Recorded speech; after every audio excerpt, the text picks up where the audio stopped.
It's time for today's face-off on Fox Soul. Challengers Quanell X and Big Angry Adams, ready to go blow by blow on those hot topics. Face-off on Fox Soul starts right now.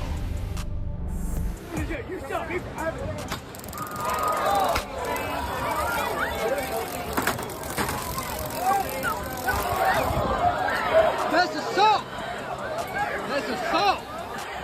That's assault!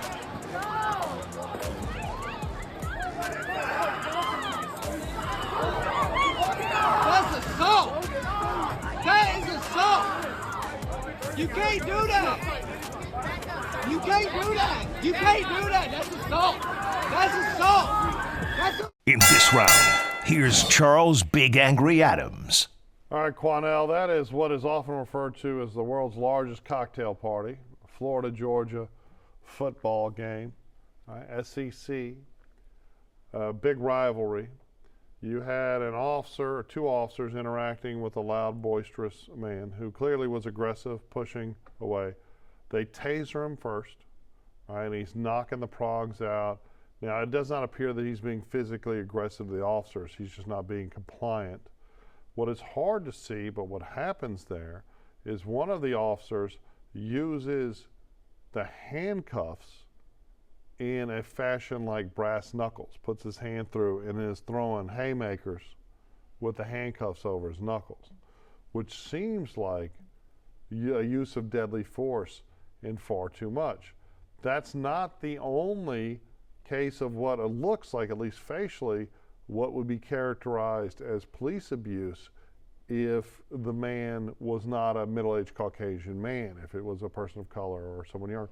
But that wasn't the only incident. We've got another video of a couple of fans getting just lit up by the local police, I believe with the Sheriff's Department. Can we play the other video as well, Matt? Same football game.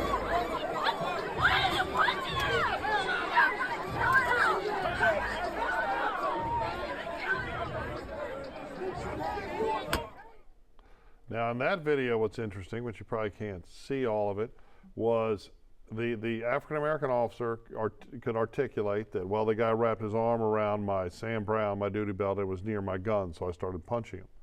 But the other officer, the white officer, appeared to just start punching the other drunk guy just because his colleague was punching someone. So what you have is two examples of people engaging in drunken tomfoolery, then getting brutally beaten by the police. And the question I have for you is, Quanell, if these victims of police aggression were African American, do you think the response, the general response on social media by the news media and everywhere, would be different than the apathy that we're seeing that we've seen this week? Well, first of all, I don't think it's black people's duty to respond in a manner in this particular case or the other one like we do when the victim is an African American. Well, no, I'm not saying you. I'm asking you, do you think America would respond differently? Let me put it in context. What I witnessed was horrible. What I witnessed was wrong. What I witnessed was, in my opinion, police officers becoming suspects and criminals themselves. The one where he took those handcuffs and used them almost like a weapon. Yeah, clear, like a weapon. To punch this man over and over again because the taser did not work. Obviously, you know he's drunk. So a drunk man, remember, one, he can't bring a weapon into the stadium because he's got to go to the metal detectors. He got to come with clear bags. So you know he's drunk. You know he has really no real weapon on him. Why would you take your handcuffs and just punch him like you're in a street brawl? That is even dangerous. You can do some serious damage knowing the man is just intoxicated. Also, it appeared to me in the second video that both of those men might have been intoxicated also. And the one older man was sitting, I guess, down on the steps, and he had his arm around the cop's waist, maybe trying to get himself to pick himself back up, and that cop just punched him repeatedly. These cops are out of control, Charles. If that's how they act in public, with tens of thousands of people around them watching, what do you think they do in a simple traffic stop? What do you think they do in a simple police call to somebody's apartment, somebody's home, when it's only one or two people present? Charles, something is wrong here.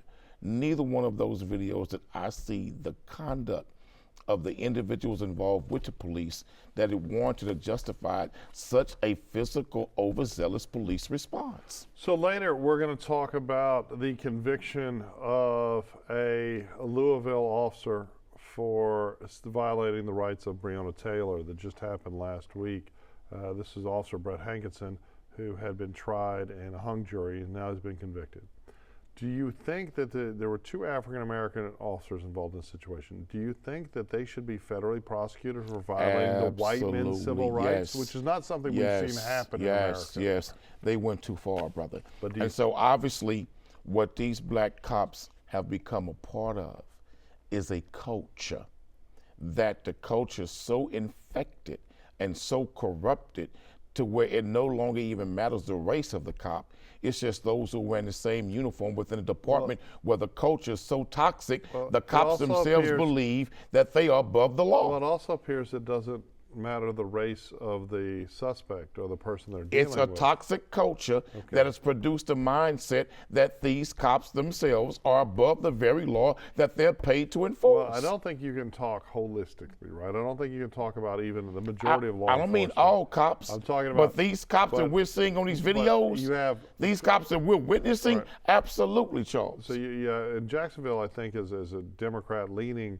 But obviously Florida is a conservative state, and Florida actually has more control over the local DA's office than we do, like, say, here in Texas. Those cops should be prosecuted, man.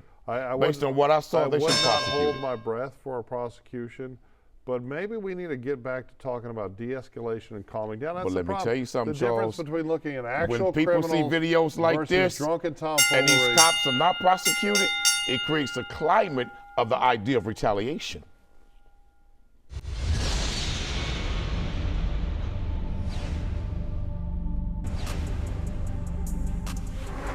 A lot of time, 1,694 days. In front of a Kentucky courthouse, more than 4 years after Breonna Taylor's death, her grieving mom celebrates a guilty verdict. Thank God that he covered 12 jurors who chose to do the right thing. Breonna deserved justice. This after a federal jury late Friday convicted now former Louisville police officer Brett Hankinson of violating Taylor's civil rights during a botched drug raid in her apartment back in March 2020. Prosecutors arguing Hankinson used excessive force, blindly firing 10 shots, hitting a glass door and window, but no people. The jury clearing the 48-year-old of violating the rights of Taylor's neighbors. NBC News reached out to Hankinson's attorneys for comment, but received no response. Who was shooting at us? It was her house. Police said the raid was targeting Taylor's ex-boyfriend, who lived at a different address. Her then-boyfriend, Kenneth Walker, seen here on body camera video, later said he fired at officers, believing they were intruders. A grand jury voted not to indict the officers who fired back, striking Taylor. Say her name. Breonna Taylor. The 26-year-old's death helped fuel the racial justice protests of 2020. Years later, the daughter of Martin Luther King Jr. calling this conviction a long-awaited moment of accountability, with Hankinson set to be sentenced in March. In this round, here's Quanell X. So, Charles, we just watched and received a further update in regards to the Breonna Taylor case. Young African-American female who was killed when police were serving a search warrant, an arrest warrant, to arrest her ex-boyfriend for whatever criminal charges they were investigating him for. But what stood out about this case in particular was that they lied so much in the aftermath of it. They told so many lies about the search warrant, told so many lies about what took place, the interaction inside of the apartment, etc. And they even tried to demonize and criminalize the current boyfriend as though he was the one they were really looking for when they realized he was not. But a federal jury now has heard all of the facts. The state decided to exonerate him pretty much with a no indictment charge coming out of the grand jury case. But the feds took on the case of civil rights violations. He was found guilty. They needed to be held accountable. They told too many lies in this case that resembles the same case out of Texas right here with Officer Goings, who lied about a search warrant in a quote-unquote drug raid and killed 2 innocent people. In this case, Breonna was killed, but this is happening more than often than we know across this country, with police officers lying under oath to get search warrants that are not just. Well, I think a lot of it is tied to the drug war, and there are some important elements of the drug war that need to continue, right? Like the war on fentanyl, the war on crystallized methamphetamine, drugs that could kill, scores of people just by, touching it. There are things that need to be policed. I don't think that was the case here, right?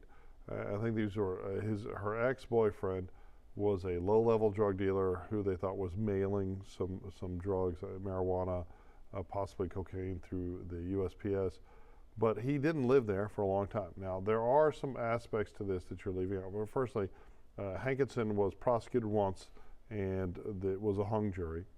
It came out in a state court that it was largely said that they did a no-knock warrant and just entered or tried to enter, thus startling the boyfriend who didn't know. And there's some evidence that they did announce their entry before they did. But the real question is, why were they there in the first place, right? And it was this desire to get arrests, to check boxes, to meet quotas, instead of doing real police work, right? And that some people are not seen as deserving of the appropriate attention. I mean, but what about all the lies they told subsequently? No, it's all. There were lies. There was a cover-up. Hankinson is now looking at life in the federal penitentiary. He'll be sentenced, like they said, in March. And I don't think the judge will give him life. I think he's going to get a good long time, because Hankinson was the architect. He was involved, and there are others charged with seeking the warrant, knowing that the information was not appropriate. Right, false. We don't know if those people will actually get prosecuted or not. Those are more difficult cases to make. What Brett was charged, former Officer Hankinson was charged with, was 10 shots. 10 shots that mostly went into the neighbor's home, which is also terrifying to think, right? It could have. I've had a case before where a police officer shot through a wall and hit a man who was sleeping in the bed with his child and cost the man his kidney. It's very possible, especially in apartment complexes and townhouses, to fatally injure someone when you're not even shooting into that home. So everything that he did was inappropriate, but it speaks volumes to the idiocy of this drug war that our government has been fighting for over a century and really ramped up under the Nixon administration, where we are destroying lives in so many different ways instead of addressing those people that are destroying their lives. At least with drugs. we can say in this particular case, after almost 1,700 days, the system finally worked. It held accountable police officers who conducted themselves in participating in criminal activity to cover up and to lie, to justify a killing, to justify a murder. In fact, they even tried to make it look as though she was threatening them at the time that she was shot and killed. At least the system worked to hold them accountable. My concern is, Charles, is that moving forward, how do we do a better job? And we must make sure police agencies do a better job with these search warrants, because too often it's been too easy for officers to lie under oath to get a warrant and they're not telling the truth. Well, that comes down to the fallacy of the drug war generally, right? And if people could just go buy clean drugs at pharmacies or stores that are heavily taxed, and the tax monies are used to put people in rehab, it would take away the black market, the cartel, the narco-terrorists. And are drugs good for people? Absolutely not.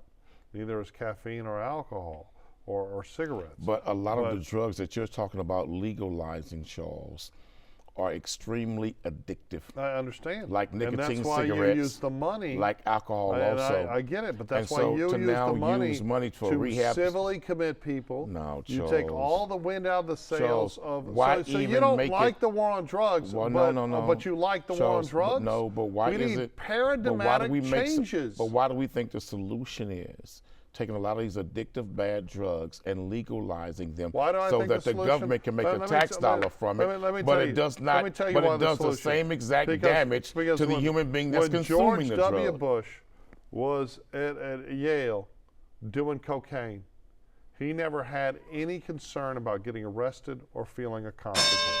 When a young black man the same age was in Chicago doing cocaine, he went to prison.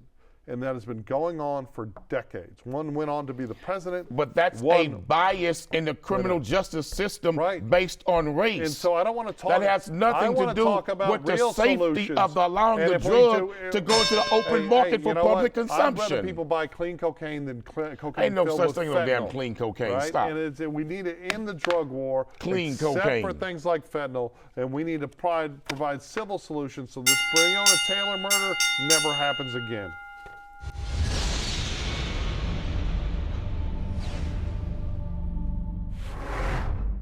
In today's Face Off, up. Did you leave the room? Because I farted in front of you? You could have made it go out slowly. You could have done anything. You could have gone to the bathroom, but instead you decided to make it like balloon popping loud in front of me. Balloon. Okay, this is honestly. Please stop. Seriously. Please? Why not? We have the room for a whole week, Jason. Stop. I'm going home. I'm not staying here. How are you getting home? The rental car's in my name. Get an Uber. I'll get an Uber to the airport, and we can talk about this when we get back. But I'm sorry. Jason, This is stop. not a vacation with someone who's so disgusting. Okay, this is your mother talking. This is not you. My mother never farted in her entire life. Okay, I was this raised is this is ridiculous. This is absolutely ridiculous, What's honestly. ridiculous is you going 6 years and having a little bit of respect, and on the 6th year before the 7th year, you decide to let everything out, literally. Okay, verbally. well, that isn't funny anymore. I have Like, to leave. I have to. All right, Quanell. This is a young couple, apparently dating 6 years, on vacation, the first day of the vacation, sharing a hotel room. And apparently she blew out a loud one. And he was so offended that he broke up with her, went home early on the vacation. I mean, the fact that everything was in her name probably means she's probably paying for it too, which speaks volumes about his character. Now, I will say, I've been with my wife over 30 years. Long time. We got together young. And in those 30 years, I have never heard her fart. Oh, my God. In 30 years. Oh, Lord Jesus. Never once. I'm sure it happens. Now, you're going to sit there and tell that lie. No, I swear to God, never heard it. You know what? You're a wonderful husband. I've never heard it. You are a wonderful I'm not lying. husband Hand to to sit God, on swear to national, Christ. hand to God, my behind. She must do it, but she must save it all in. I've asked, because me, I sound like Charles, a tugboat. This young man, right? I think I'm he's blowing gay. that horn later. I think this young man was gay, to be honest with you. Okay. And I think that was his way of just exiting the relationship. Why would you And go on Can I vacation? finish? He seemed legitimately upset. Excuse me, I think this man is legitimately a secret closet homosexual who was looking for a way to get out of that relationship, because that woman breaking wind in the room and not telling him and preparing him justifies him packing all of his things, putting in a suitcase, going back to the airport and say, well, we can talk about this. Maybe we can talk about this when you get home. Look, he was acting like a female. So my question would be, obviously, and the woman did say you sound like your mother now. He damn sure don't sound like his dad. I don't even know if he was raised by his dad, but no man that was raised by a real man is going to react like that because a woman farted and y'all on vacation. Oh, you I got to agree. go home. I That agree. boy is soft as cotton, weaker than wet bread, and that's just weak. And let me say this to that young woman. If you got a man that weak, the hell you going to do with him? You don't need nobody that soft, that weak. You get you a man to where if you broke wind like that, of course he gonna tell you, baby, that ain't cool. I don't like that. Open up the windows. But since you Light a match. But since you blew me out, I'm gonna blow you out now. I mean, so get you a real man that knows how to send the message the correct way. She blew you with the wind, man. Now it's time for you to start a hurricane up in there, partner. Y'all on vacation. Yeah, that's what I've always shocked me, because, I eat a lot of Mexican food. It ain't a pleasant experience sleeping in the same bed with me, but it's never reciprocated, which exemplifies why some people marry people that are better than them, right? That And boy was my that case. boy was cum That se guy- cum saw. Well, I mean, I don't. That wasn't a real man. That man is a closet queen who needs to come out the closet, tell that young girl who he really is, and go on about your business and let her find a real man. He seemed effeminate, but I think a lot of guys in that generation where we're pushing the lie of toxic masculinity, where guys now have to be effeminate to go along, to get along. I don't know if he was gay or straight. But I think clearly he was looking for a reason to break up with Most her. women. He was clearly looking for a reason because to most leave the women relationship. will not fart in front of a man. But I'm going to tell you about my history with women. If a woman accidentally farts in front of you. Little squeaker just snuck out. If she accidentally does it, she feels ashamed. Yeah. She feels bad. But why should we feel ashamed? And so, but wait a minute. It's a natural body function. But wait a minute. If you got to do it. It's the exhaust system of your body. Young man, understand to where if she break wind in front of you and she didn't mean to do it and she apologizes and she feels ashamed. But why feel ashamed? But then take advantage. But young man, take advantage of her remorse. Oh my Take God. advantage of her feeling bad. Take advantage How about you just of her wanting to make you feel better. Say, hey, take advantage of her say, wanting to show you that she's really sorry for what she just did. Okay, how about instead we just promote the fact that it's a normal bodily function. It is actually, it's harmful to hold them in. No, don't break wind in front of me like that. You know, go up in I don't want no woman break wind in front of me like that. I'm not saying you want to hear it, but he overreacted, and I agree with you. Like I think punk. He was looking for an excuse to exit that relationship. It sounds like his mommy didn't like her. No, it sounds like he was already upset that she took him on vacation. He had to leave his boyfriend at home, and he was in a rush to get back to his boyfriend. That's what it sounded like to me. I mean, it sounded like he was missing something. Maybe it was his mama's home cooking. Maybe that fart reminded him of that boy was weakened in wet bread and soft as cotton. I mean, I don't know. He sounded like a whiny little thing. Yeah, he was. That. But I'm going home. You farted in front of me. They've been together 6 years. Here's my hope. You mean tell me y'all been together 6 years and you fought? He gonna end a relationship and go home? Something wrong with that. She was in a nice vacation destination and she found herself some nice, handsome pool boy. Ended up having a good week with a real man. Well, not the pool boy. With maybe a real man. Maybe the general manager of the hotel, but not the pool boy. I mean, maybe an executive in town or something. That's it for the Face Off on Fox Soul. We'll catch you next time.